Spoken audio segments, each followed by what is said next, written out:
Hi guys, welcome to the short video about the question what's the best hand mixer below around, I would say $50 or so. So a rather cheap thing, not very expensive.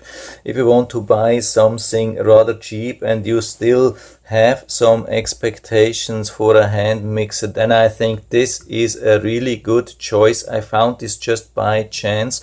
I did a lot of research on Amazon and I've been testing a couple of models and most of them have been very disappointing. Unfortunately, you can also find these negative reviews on my channel. This is just my honest opinion on that. And finally, I have found this one and I'm going to tell you why I think it's the best one. By the way, this is around $35. You can sometimes even get it much cheaper with some discount coupons. Just look around on Amazon. Sometimes they're running discounts or like coupons which bring down the price to around $25 only. And yeah, I'm going to tell you why this is the best device, I think. First thing, that's the cable here, the wire. It's rather a long one. I've been measuring this thing here and it has been showing 45 inches, which I think is rather long. I mean, these days these cables are shrinking and shrinking. I don't know why they are making this so short. Sometimes can be a huge problems. This is not super long, but 44 inches is rather still on the long side.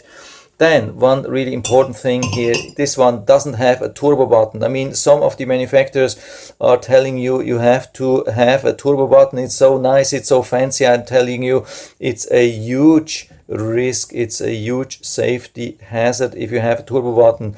Some people don't have the time, or they think they don't have the time to unplug when they are doing something. They are holding this like that and then they are manipulating and holding the hand mixer maybe like this, and just by chance or by accident they push the turbo button. And most of these turbo buttons are designed, even when they are on level 0, they instantly start on the highest level and think you have your hands here doing something. This could create extreme bad accidents, I can tell you. I don't know why they are doing that. There are some turbo buttons which don't start on level 0, but most of them start right away without any warning or so, and this could be terrible. So I would highly recommend to stay away from turbo buttons.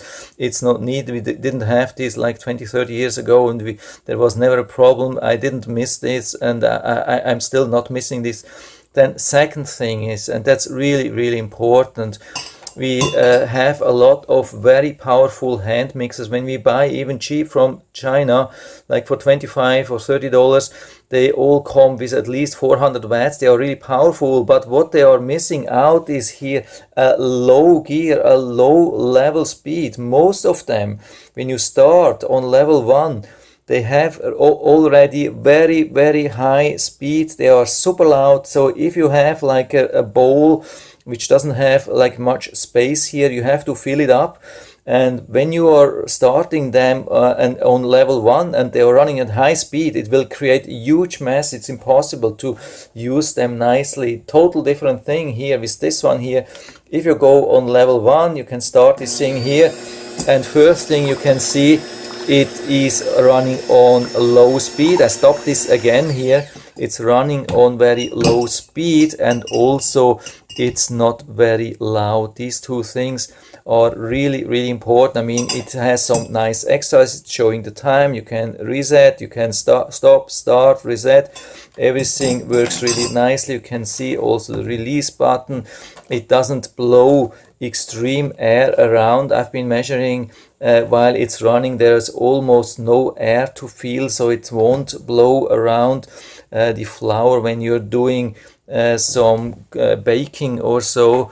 So overall, I would say this is exactly what you need, or at least what I need. You can also run this with single ones. I've been already testing this as a single one, and it has also been working exactly the same as with two of them.